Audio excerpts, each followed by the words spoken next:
Did you know that during the Black Plague some people thought the best cure for the disease was to smell farts?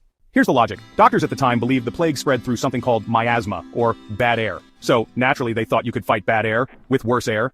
In medieval times people were told to carry jars of preserved farts. It might sound bizarre, but this was actually a common practice during the plague years. The belief was that the foul smell of the farts could ward off the deadly miasma, or bad air, which was thought to spread the disease.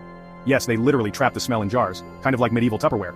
These jars were often carried around and opened occasionally to release the odor, which people believed would protect them from the plague. Others were encouraged to sniff sewer air, thinking that the strong, unpleasant smells would somehow cleanse their lungs and keep the plague at bay. This practice was based on the miasma theory, which suggested that diseases were spread through bad smells, or even their own. Well, you get the idea. People went to great lengths to protect themselves, even if it meant enduring some truly awful smells. The lengths to which people went to avoid the plague were as creative as they were desperate. This wasn't just a joke. The iconic image of the plague doctor with his long beak mask and dark robes is often seen as a symbol of medieval superstition.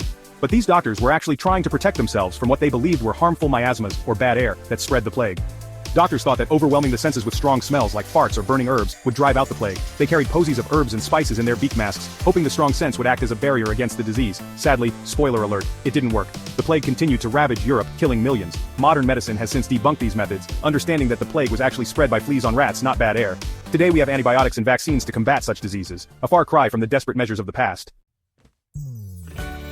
So next time someone tells you their idea is groundbreaking, think back to the medieval times.